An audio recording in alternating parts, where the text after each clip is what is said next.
Good afternoon, everyone. I am Muriel Bowser. I'm the mayor of Washington, D.C.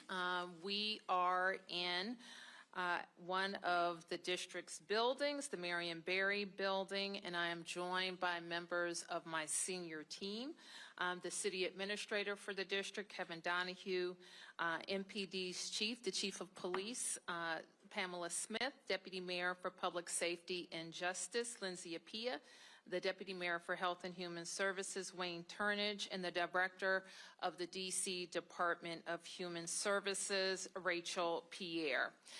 So I am here today. For those of you who are new to covering us, we are providing a situational update on the surge of federal resources in Washington, D.C. This will be a longish update. We're going to go through many slides giving you a state of affairs, and then we will have time for questions. I always want to remind people and give you a quick little primer of who we are in Washington, D.C. We are, unlike any other place in America, not quite a state, not exactly a city. We function as a city, county, and state. More than 700,000 Americans live here. We have a greater population than 2 states, and we fulfill all of the responsibility of citizenship. We pay federal taxes. In fact, we pay more per capita than most places, and we get back less. We have no voting representation in Congress. Our Congresswoman Eleanor Holmes Norton does not have a vote, and we do not have any voting we have no representation in the Senate. The district was granted home rule by the Congress in 1973, giving us the ability to govern ourselves, but leaving the Congress and the president approval authority in many aspects of our budgets and laws. And as I have discussed over the last couple of weeks, the Home Rule Charter that I just referenced also gives the President of the United States a special provision allowing the President to compel the Mayor of Washington, D.C. to provide MPD services for federal purposes if the President declares an emergency. So the district is coordinating with the federal government, our federal partners, while we are maintaining on all aspects of the presidential emergency, while we are maintaining the provision of excellent government services. Last week, I instituted an emergency operations center. At the time, we called it an incident management team that helps us to organize within the government how we respond to emergent situations. And responding, making sure we are getting back to the federal government and making sure that our lead agencies in DMPSJ and MPD have everything that they need from the Fed. We organize in this manner. This Emergency Operations Center will also allow us to support federal surge or any federal task force activities beyond the emergency. So today we will be mainly focused on 3 of the 4 work streams, and let's start with public safety. And you have heard us talk many times, and many friends don't know how unique our system is in Washington, D.C. So when we talk about the criminal justice system in D.C., It's not a local system. So unlike any state or city, our city ecosystem for public safety combines local responsibility and federal responsibility. As you see, the Metropolitan Police Department, the brave men and women who protect us, of course, our city government. The D.C. jail is where people who have been arrested are held pre-trial. The federal system includes supervision of people before they go to trial. The federal government and the United States Attorney is responsible for all adult prosecution. Youth prosecution is a local responsibility belonging to the Attorney General for the district. The courts are federally appointed judges. And then when we talk about detention and incarceration, D.C. jail will hold some people, and other people will go on to serve the remainder of their sentences at federal prisons in the Bureau of Prisons. We detain our youth with the DYRS. All of probation, both for adults and for youth, are a federal responsibility. I'd like now to talk about something you've also heard me talk about, and there's been some debate in our local press about what's happening with policing in D.C. and the number of police that we have in particular. So we wanted to give you a long view about where we are with the number of police, and we can talk a little bit about where I think we need to go. And Kevin and Lindsay, if you want to jump in to talk about the trajectory of policing, police hiring. Sure. I'll talk about the long view, and Deputy Mayor Pia will sort of talk about the past few years. So this chart shows an arc that dates back about 30 years. The first portion, you see a steady rise to try to drive towards 4,000 officers. That was achieved in 2008. Then you see a period of about 10 or 15 years where it undulates up and down, often for different reasons. There was a recession in 2008 to 2010. Budgets were cut as a result, and you see the numbers slide down. Then a push to build it back up to 4,000. Then there was a retirement bubble, largely from folks hired 25 years prior in the late 80s, early 90s. So it slides down to 3,700. Then we put in place very specific hiring and retention strategies, and you see it go back up. It undulates back up towards 4,000. The difference now is that you see a departure from that trend up and down between 4,000 and 3,700 that you saw over the past 10 years. Starting in 2020, that began a steady decline. Part of this was a national trend where it was just more difficult to hire law enforcement. Part of it was the result of choices that we made in D.C. around the budgets in 2020, and subsequently around the laws that govern policing that would make D.C. and MPD a less desirable place to come if you're a young person considering that career and you have choices between where to become an officer, whether it's local or federal. And I'll have DM Pia talk in more detail about what we've seen the past few years. Sure. So as the city administrator said, there's been a number of things that have affected our sworn staff, and we've, on the executive side, have worked to try and address those issues, because what the mayor has maintained is that we always say the path to 4,000, and so we believe we need 3,800 to 4,000 officers. And so some of the work that we've done in the past several years, you can see when we started to see more significant decreases, more attrition than those coming in, is working with council to rebalance our ecosystem towards accountability, because we know that certainly affects police as well. When people commit violent offenses, we say they need to be held. There's a lot of work that goes into actually effectuating arrests in the district, and so we want an environment where police know people will be held appropriately accountable.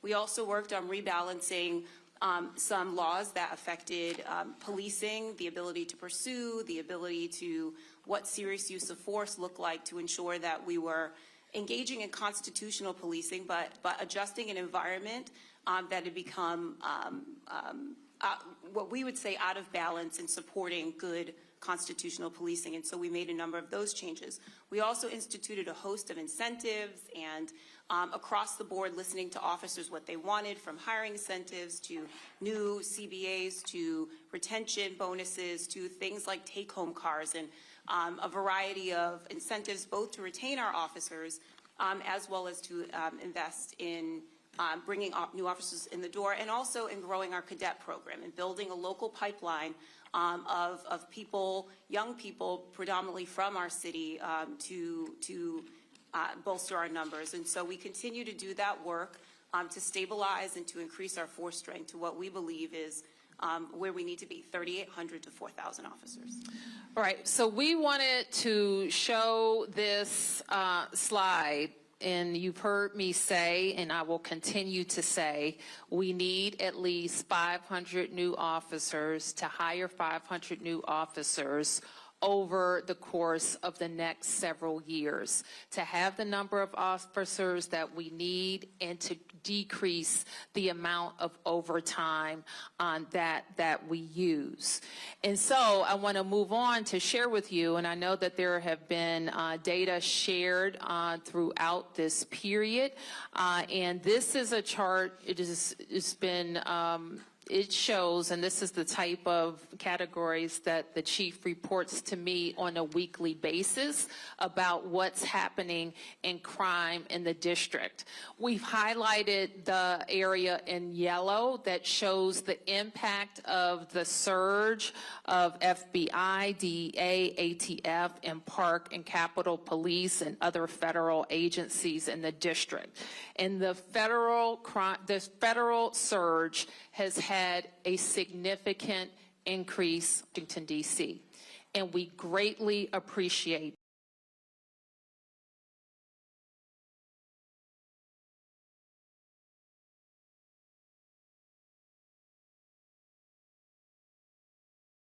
the surge of officers that enhance what thing that we are highlighting today is the area of crime that was most troubling for us in 2023. Now, we have driven it down over the last years, but and I'm going to get my glasses so I can make sure I can see it correctly. But for carjackings, the difference between this period, this 20-day period of this federal surge and last year represents a 87% reduction in carjackings in Washington, D.C. We know that when carjackings go down, when the use of gun goes down, when homicide or robbery go down, neighborhoods feel safer and are safer. So this surge has been important to us for that reason. I want to say that I have been personally engaged with Attorney General Bondi and the President's Chief of Staff, Susie Wiles, and I spoke with the President this afternoon. And I was reminded of our first meeting after his re-election where we discussed shared priorities for the district. There, I was reminded that the President's interest in cities predates his time in office, and his knowledge of D.C. had significantly increased from the first time he was in the White House. And so we knew that the priorities around safety and investment in infrastructure would be on the President's mind. Now, since this surge has begun, it has been my charge to my team, especially the chief, to make sure that while we have federal resources, that we are strategically using them to enhance MPD's efforts and to make sure that we are getting the best outcomes for DC residents. While at the same time making sure that we're living up to our commitments to DC residents and protecting local control and our autonomy. So we'll say a little bit more about what has worked and what we think needs to change. But before we do that, we're going to say a little bit more about the beautification efforts in DC. So let me first say how proud we are of our city and how beautiful and green our city is. When people visit our city, they comment on how green it is, how wide the avenues are, how many trees we have, how great our parks are. And it is an effort that we take great pride in as city officials.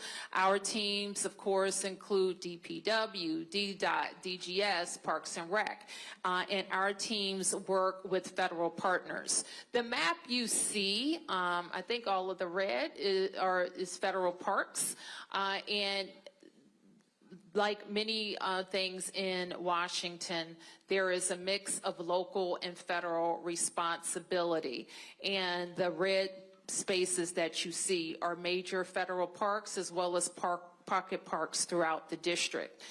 The district over the last 10 years, I have had a significant effort on improving infrastructure, especially alleys, local streets, trees, lights throughout the district, and you can see the change over these last 10 years of roads that were in poor condition to roads that are now in good or excellent condition.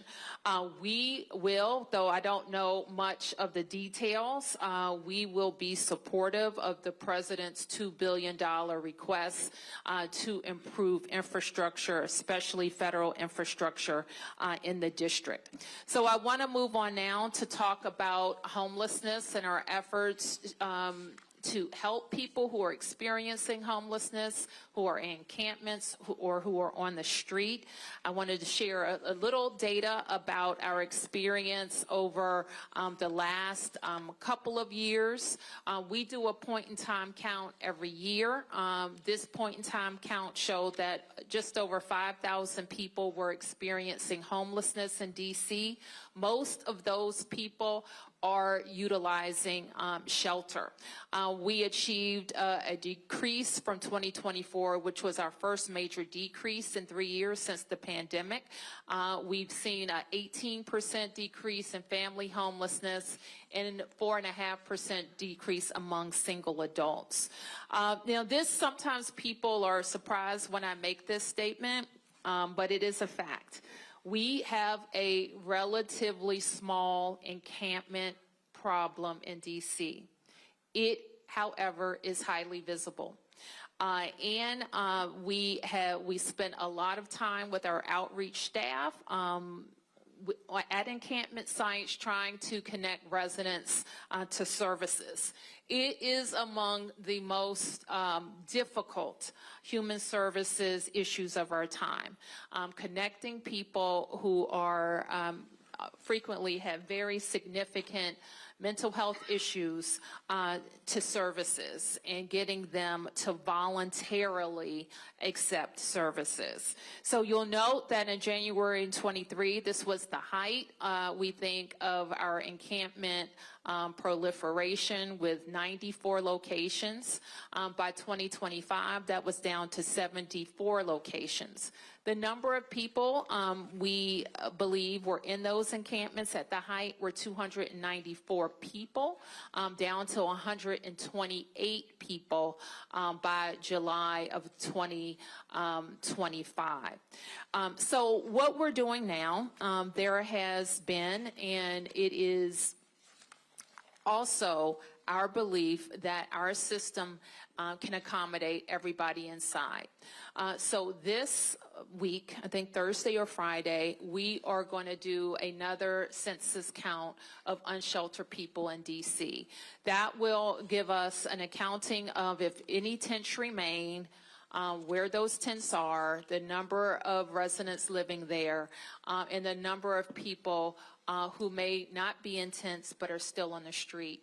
We want to know where they are so that we can connect them to services and get them to come inside. So I just want to wrap up by talking a little bit about next steps. Firstly, in the next couple of days, I will issue a mayor's order that spells out how our Emergency Operations Center will continue to engage with the federal Clean and Safe and Beautiful Task Force and ensure that task force a break in trust between police and community, especially with new federal partners in our community. We know having masked ICE agents in the community has not worked, and National Guards from other states has not been an efficient use of those resources. What's still needed is in the city, we're going to continue to need more police. We continue to need more prosecutors, more judges, more effective prevention programs, and we need to ensure local control. We also know what has helped us in the last 2 years drive down crime numbers. We looked at the ecosystem similar to the changes we saw in the police numbers.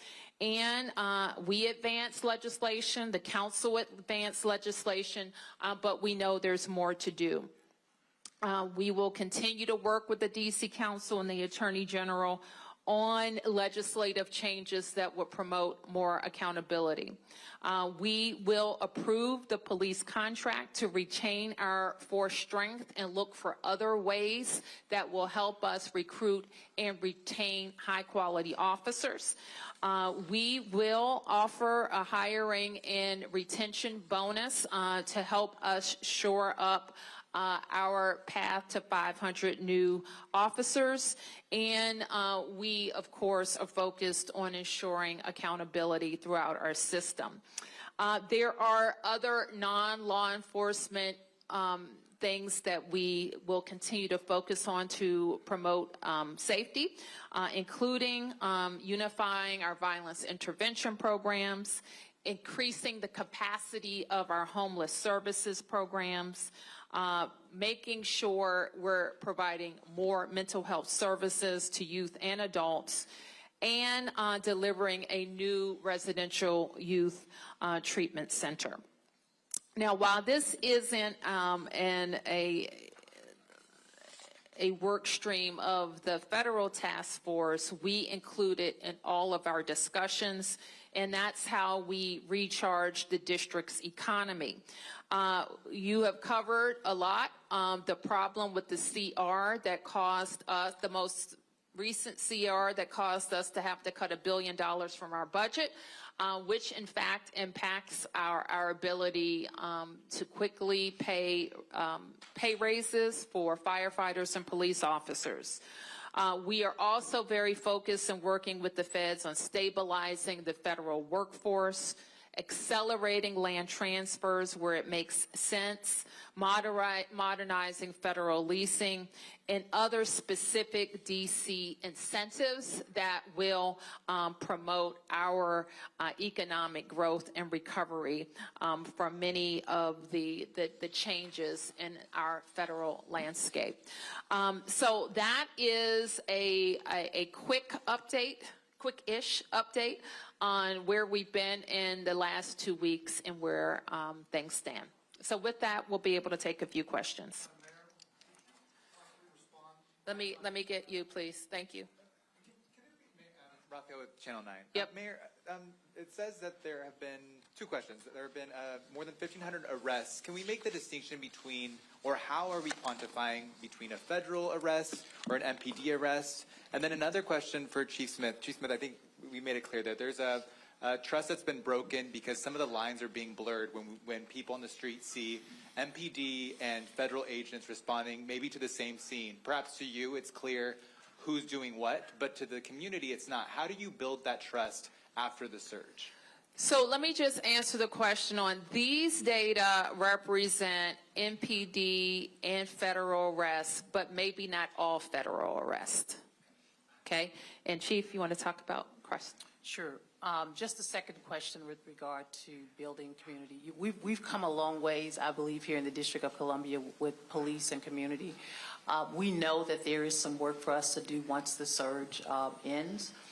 We need to make sure that we are in our communities again. We're still there. We're still working with our community, and we're still creating, if you will, a space where we can have Q&A and answers with regards to our federal partners. We have worked with our federal partners. This is nothing new. We just have an enhanced presence, right?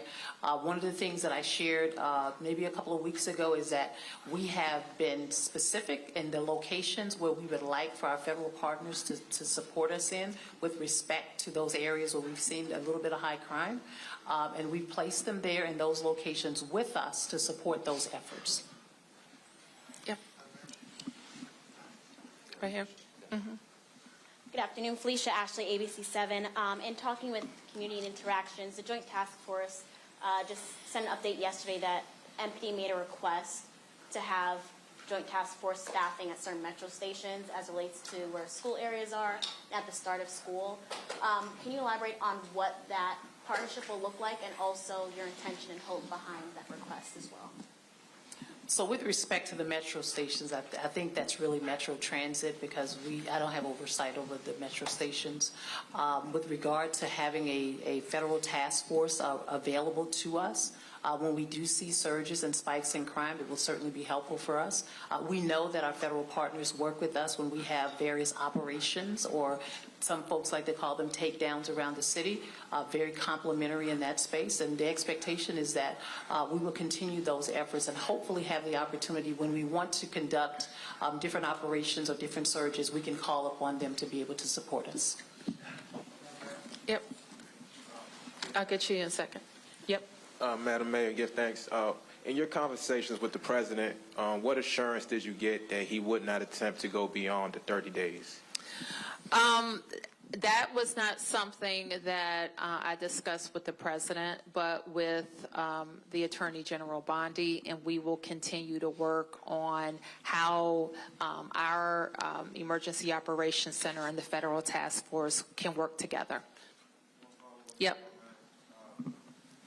Earlier this week, activists were out front of the D.C. courthouse during arraignments that lasted well into the night, about 100. My understanding is a good portion of them were no papered. I just wanted to get your thoughts around that, just seeing as though police are arresting people. Yep, that's a great question. We don't have any information around what the courts have done or what the U.S. Attorney has done. We just don't have that information available for this briefing, but I do think it's important to understand. Mayor? Yes. Could you respond to the plan by the federal government, the Department of Transportation, to take over the management of Union Station? Well, the federal government owns Union Station, and I think that I don't know the details of what will happen if it's just about management, that I would consider that step one. If it's about what Union Station needs for its total transformation, that would be an amazing initiative for the federal government to take on. I have had a very early conversation when I visited the president during his most recent transition about Union Station and how that could represent a very significant and good investment for this region. Mayor? Yep. Hi, Tom Fitzgerald from Fox 5. We've seen some remarkable scenes from the people of Washington, D.C. over the last couple of weeks, reacting to the situation, dealing with the situation. The protest in front of the courthouse was mentioned. When you've looked around the district, what do you have to say about how the people of Washington have reacted over the last couple of weeks? I think D.C. residents are being, what I would expect from D.C. residents to be very focused on autonomy, local control, and their neighbors. So I think D.C. residents are very concerned about each other, and they're very concerned about their rights as Americans. So, yeah, I think D.C. residents are defending their city, they're promoting their city, and they are giving me ideas, talking to me, and trusting my judgment. Yep. Chief Smith, Randy Bass with DC News Now. Can you speak to any kind of hesitation that we might be seeing in the community when it comes to working with not only MPD, but working with federal law enforcement, creating that community connection, and any kind of hesitation when it comes to seeking out emergency services right now? Well, what I can say, with our communities, our team is still working. We're still doing community outreach. We're still having the programs and initiatives that we typically had prior to the surge.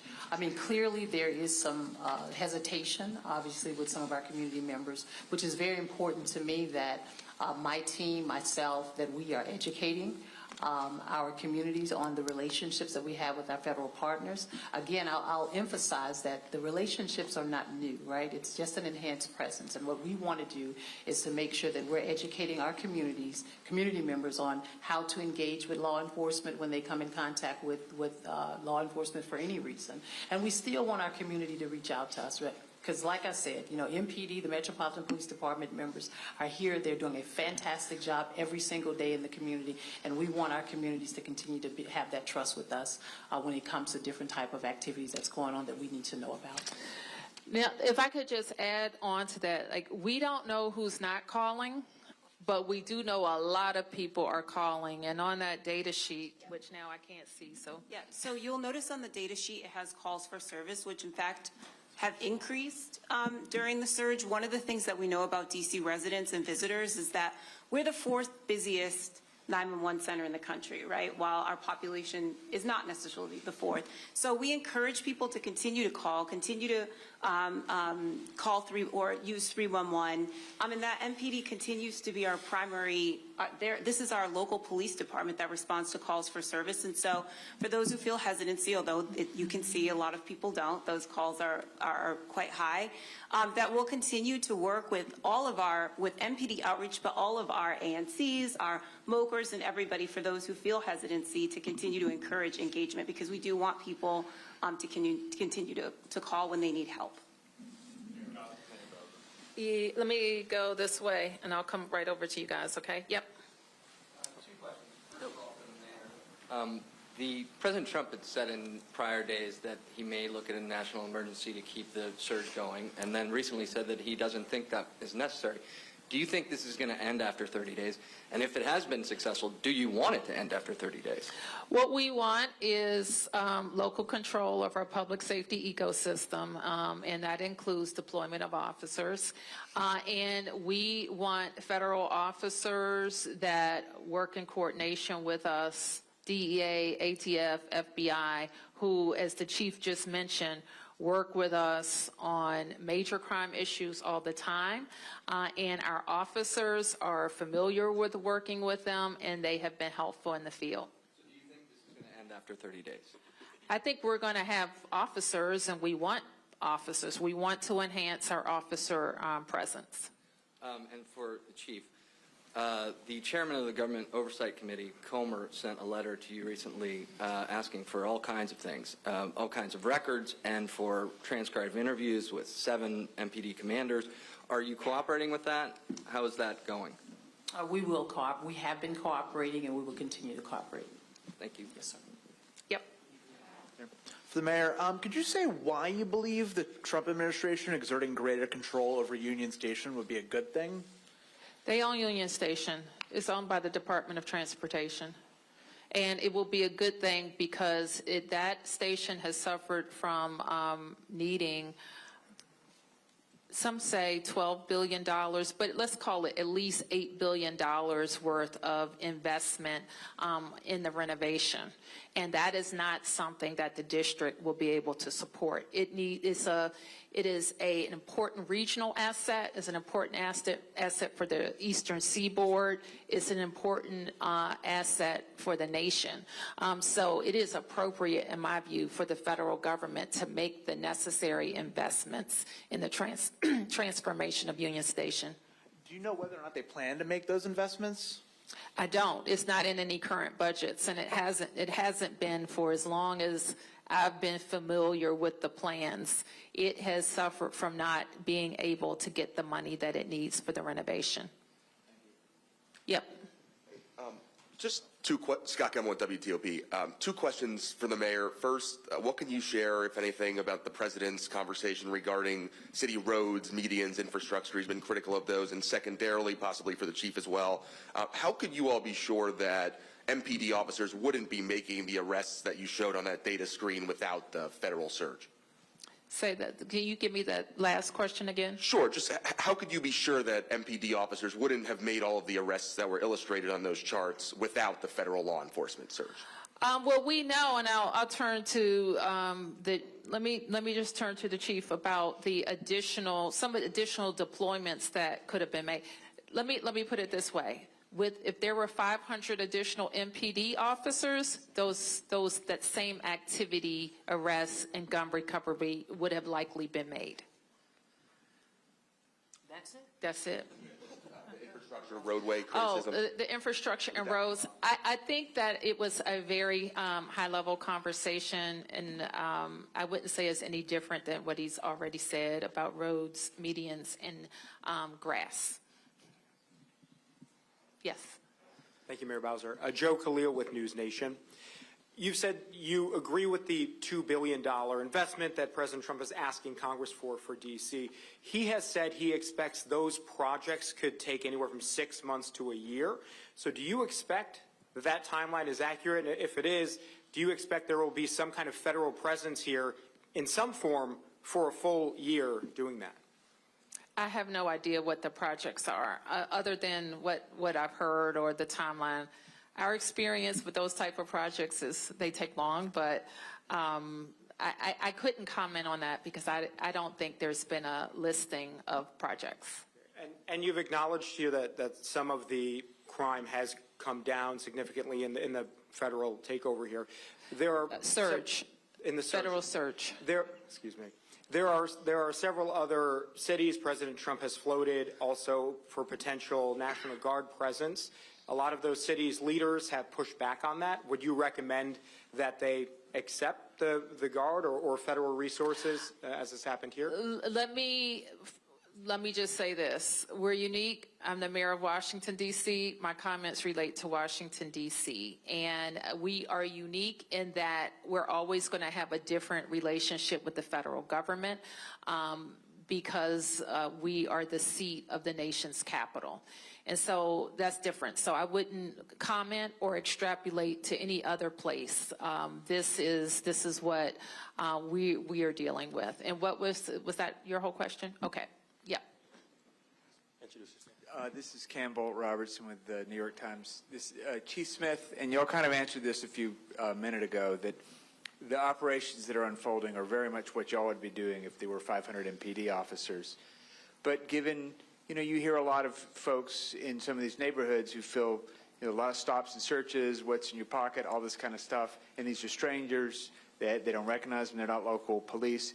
Your initial concerns about trust, do you feel that the way these operations are being done are exactly what MPD has been advising the federal partners to do, or do you concern that it's a little bit too aggressive, and do you have worries of what effect it might have on communal trust going forward? And I think anytime you have an influx of anything, there is some concern, and especially in this case where we've built relationships with our community and now we have additional law enforcement officers present, which is why it's really key and important for me to make sure we have the Metropolitan Police Department officers aligned with our federal partners. Some of the things that you're seeing is some of the ask and requests from community. Community wanted to see more traffic stops. They would like to see more police officers present in various communities. And so what we've done has been very strategic and thoughtful about taking into account some of the requests and also making sure that in areas, I'll just use for an example like the traffic safety compliance checkpoints, right? I've heard since I've been here over and over again that officers are not conducting traffic stops. And so we initiated the traffic safety compliance checkpoint in order to ensure that we can educate folks about traffic and traffic safety. Number one, opportunities for us to ensure that we are getting guns off of our street if guns are present. And then number two, making sure that our operators are operating the way they should based on vehicle traffic laws. And so I don't think we're doing anything any different in that space, with the exception of the fact that we have an additional surge, if you will, of police officers, and we'll continue to do that. If they're here, we will utilize our federal partners in spaces and places where we have heard from our community, and when we've looked at our own data and analysis in areas across the city where we know that we've had a certain spike in crime, and we'd like to see that reduced. And what you've seen over the last 2 weeks is the efforts with having an additional 500 or so officers supporting us in that area.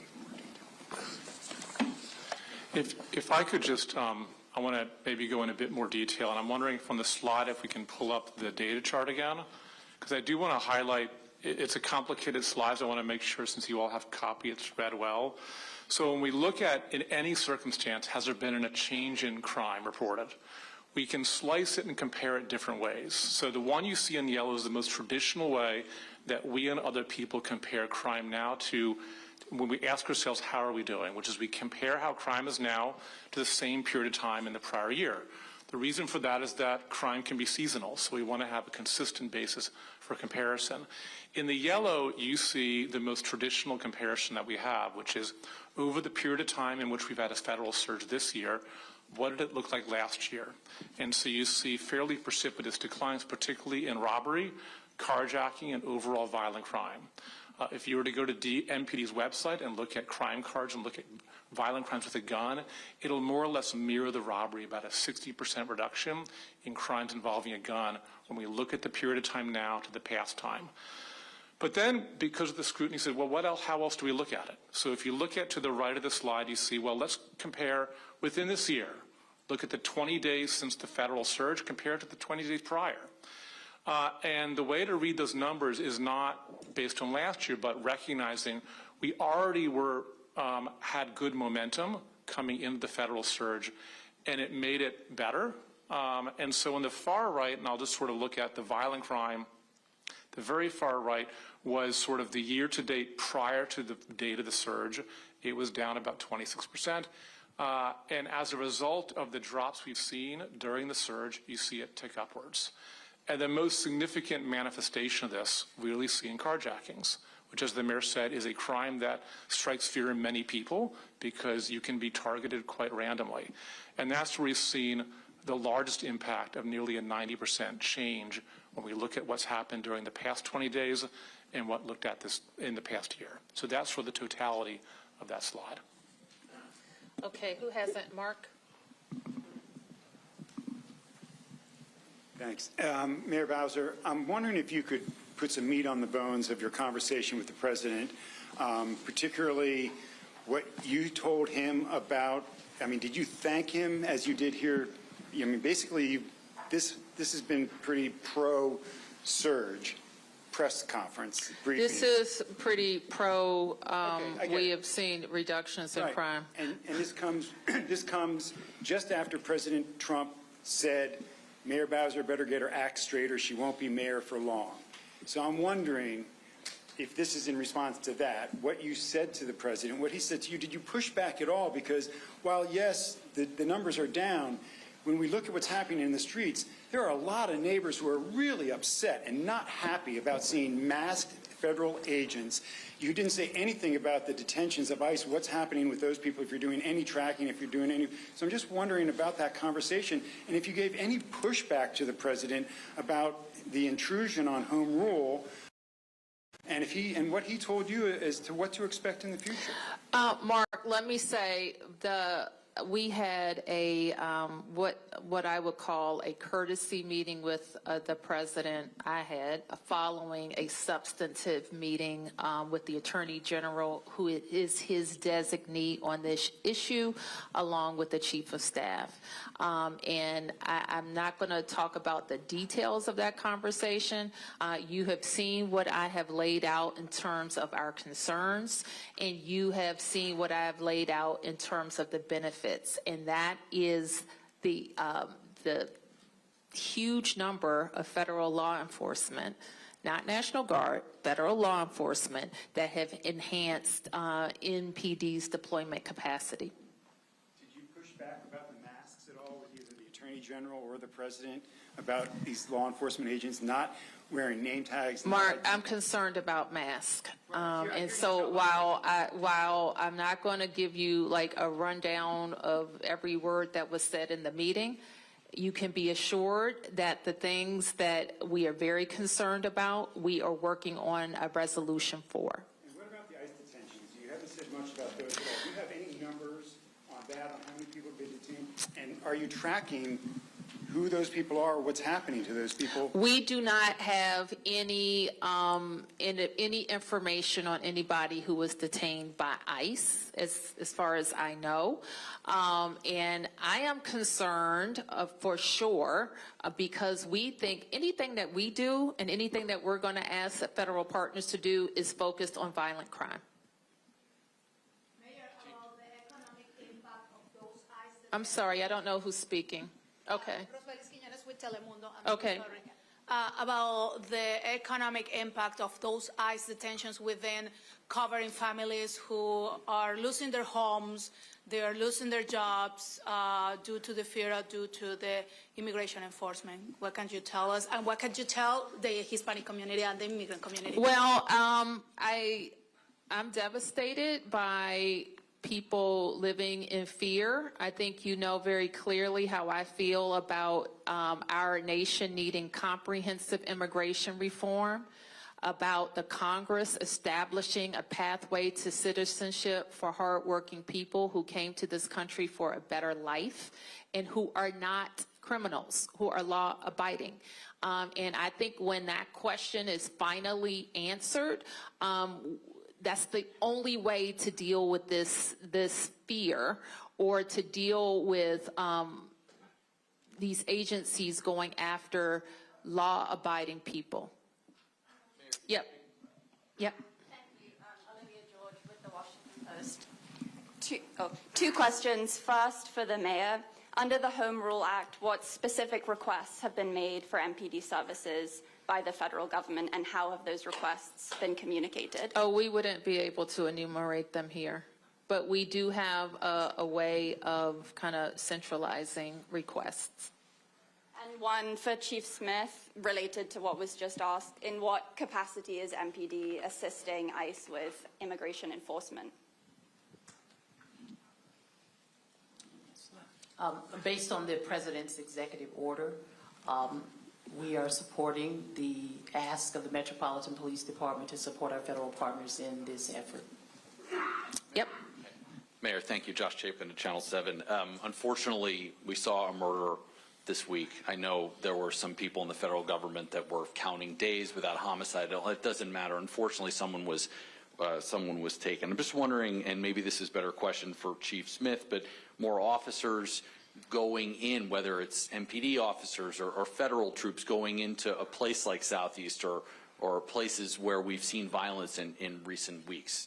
Is that on the docket? Is that on the agenda to put more officers there? Well, talk about deployment, Chief. Yes, we do have officers deployed in all of our areas and within all 7 districts. The plan initially was to ensure that we looked at various locations around our city where we were seeing a spike in crime. And so you mentioned Southeast. We have officers assigned in Southeast within all of our districts as well.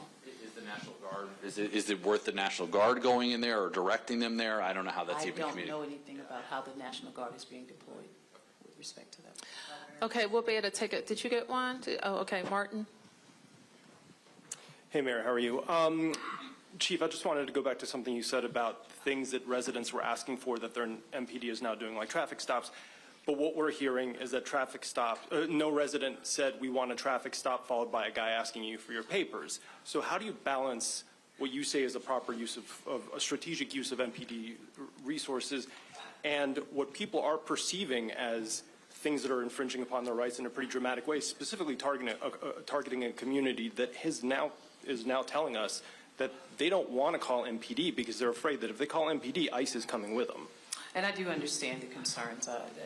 I've had many conversations with many residents here in the city and community members.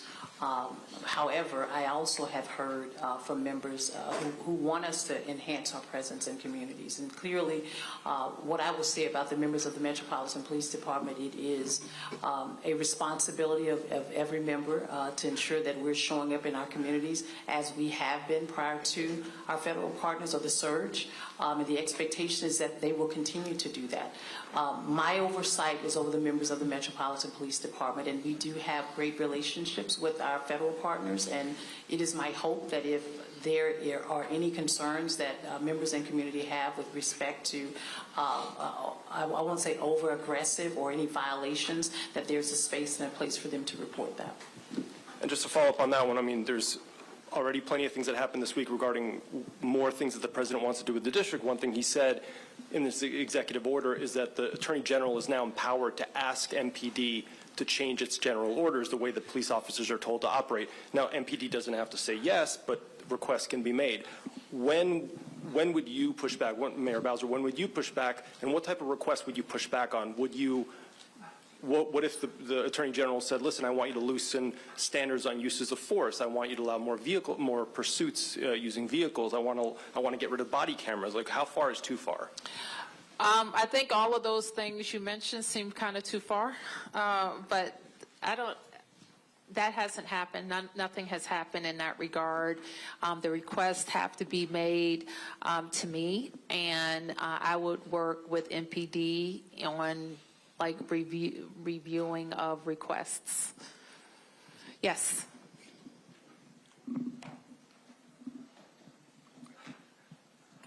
Mayor Bowser, this morning there was kind of a volatile situation in Mount Pleasant with federal officers accompanied by MPD conducting an operation and being surrounded by, according to witnesses and people we had on the scene, enraged, screaming residents right in their faces with, according to what we saw, MPD officers trying to explain things and keep the situation calm. But it was a very volatile situation. How concerned are you about an escalation in this, as you've spoken about the breach of trust and the tensions rising? Well, I feel strongly that DC residents know their rights and know how to engage in a way that is lawful. Yes. And so this morning's incident that you referenced was our criminal apprehension unit, which oftentimes throughout the course of a week will execute arrest warrants or search warrants. And in this particular case, they were doing what they would typically do any other day. And while they were there, we had about a significant number of protesters to come out in the neighborhood. We were able to maintain calm. The numbers decreased. I think when I say numbers, the numbers of protesters decreased, and we were able to affect the efforts that we were intended to affect during that time period. Okay, yes, I'm going to take a couple more. 1, 2, 3, 4. 1, 2, 3, 4. Okay, 5. All right. Hi, thank you. Fabiana Rincon with El Tiempo Latino. This might be also for Chief Smith as well. Given the confirmed priorities of collaboration between the MPD and federal officers, can you provide an update on DC's status as a sanctuary city? The council, the law is in place. There's been no change to the law. If you're referring to the sanctuary values, there's been no change. And on Chief Smith's order with collaborations between federal officers, especially with suspects outside of custody, does that impact the execution of the council order mentioned? So when you say suspects outside of? Or collaboration with providing information and even transportation of those outside of custody? We're still doing that. Yep. Mayor, the D.C. Police Union supports this federal surge.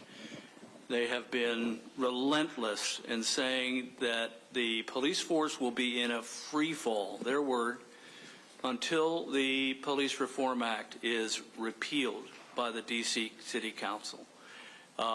They believe that police officers don't want to come work here because of what the council did. What's your opinion on that?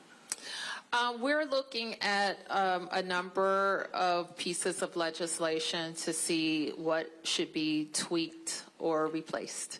And I am committed to working with the council if they are interested to make any changes. Yep. Madam Mayor and Chief Smith, if you could possibly both answer this. What is your response to the House Oversight Committee now investigating the alleged manipulation of D.C. crime statistics? Do you have an opinion on them doing that and why they're doing it?